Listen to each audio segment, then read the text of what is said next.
First question here in the front row.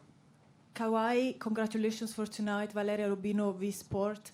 A lot of injuries on both sides after playing so many games. How do you manage to maximize your performance while playing through pain? Do you need to do something specific before, as a warm-up, or after the game to feel better? Yeah, for sure. You do your warm-up, get treatment before the game, off days, after the game, whatever that can help you speed your recovery up so you're able to play the next day. Next question here in the second row on the, there you go. No, one row up. Second in. Hey, Kawhi. Obviously, you guys are effective offensively, but your defense is really what obviously shined tonight. 04 Pistons come to mind, 2014. 04 Pistons come to mind, 2014 Spurs also come to mind. You were obviously with Danny on that team. Can you just describe the differences between the team in 2014 that you were on with Danny and this one, defensively? We're playing two different teams. I think we're a lot younger. We could switch pretty much if Serge is in the lineup 1 through 5. And I don't know. It's hard to say. I got to watch film and see what I see. But from the most part, that's what pretty much sticks out. We're probably a little bit longer, a little bit more athletic, and able to switch like 1 through 5. Robert, towards the middle. Robert Littell, BSO. Kawhi, could you talk a little bit about that first quarter? Your teammates were struggling a little bit with their shot.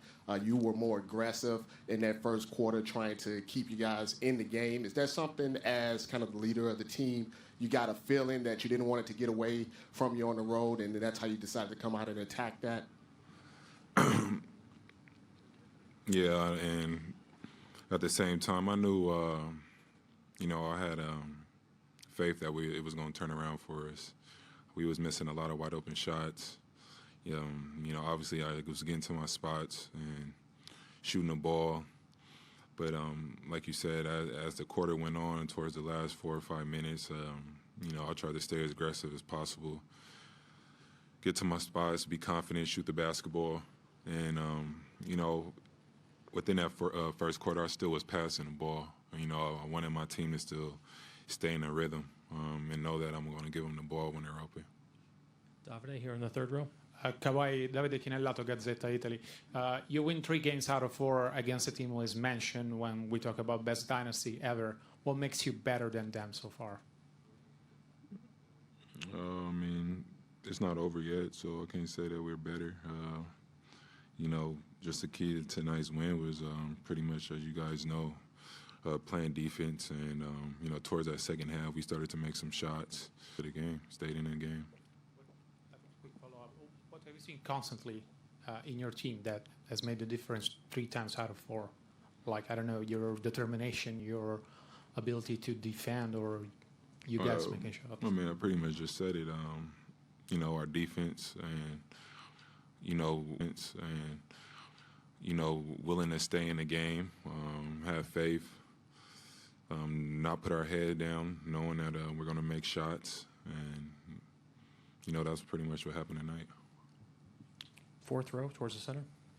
Roland, the Guardian. Kawhi, you obviously had an explosive third quarter, and so did your team. I'm just curious what was said during halftime. Nothing really. We're confident. We're going to come in and have a good third quarter. Come out the first 5 minutes. Stay aggressive on both ends of the floor. Keep our energy up. That's all we did. Arash over in the back right. Kawhi, to your right, Arash Madain from Sportsnet. Further to that, this isn't a team that gets outscored by 16. This isn't a team that gets outscored by 16, especially out of the break. They're a good third quarter team. How do you think you guys are able to keep your foot on the gas pedal throughout to limit? Obviously, just stay focused on, Clay and Steph. Just trying to make sure they don't get in, too good of a rhythm. They're great players. Just try to make sure we contest them as much as possible. and then on the other end, just come down and, you know, try to have some ball movement, some flow, some pace, and, you know, just make hard cuts and just believe, stay confident in your shot, and, you know, that's what happened. Michael, over here on the left side. Kawhi, Michael Grange from Sportsnet over down this middle. I mean, you're staying in the moment's kind of been your theme all season, but you are one game away from an NBA title.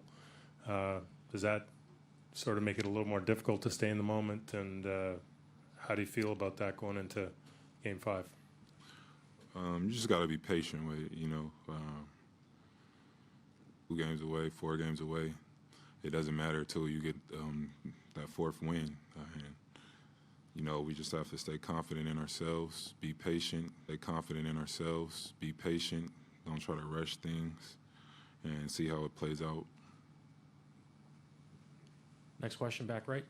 Here you guys had some more problems when they switched up straight up instead of when they went double team you guys, whether it was you or Kyle.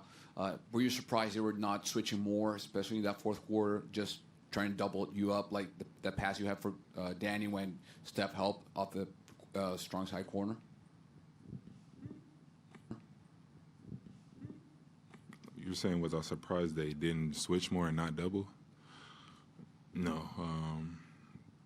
I thought we played. They put the bigs on the guards, and we attacked and, you know, made passes, and we made shots or drove and found somebody under the rim. And no, not really. I didn't think of it like that. We just kept playing the game and read and react. Like Kawhi Jones post-up zone, you guys were able to stay level-headed and composed throughout the season. And how were you able to do that? And how did it affect the shape of the team? I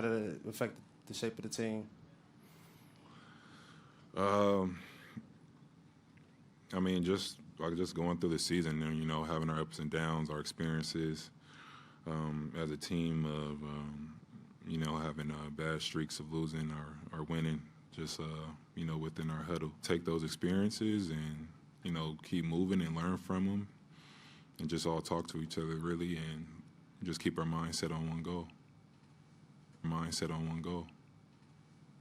Last question on the right side. Kawhi, Jonathan Cho, Dia TV. If the Raptors win the NBA title, what do you think this will mean for Canada and the Toronto Raptors? You've already won with the San Antonio Spurs. You've seen the way it impacted that community. What do you think this will do for Canada? Sure. I guess you really have to ask somebody on the street or one of our fans. I'm pretty sure it's a long time waiting. They're going to be excited. I mean, they're already excited just being here for the first time. Eastern Conference Finals, and I don't know. There's no telling. You gotta ask probably like I said, a fan or somebody that's in Canada. I've been living in Canada for a while, but I mean, I know they're gonna be super excited. I don't know. We'll see. Thank you, Kawhi. This concludes the session here for tonight.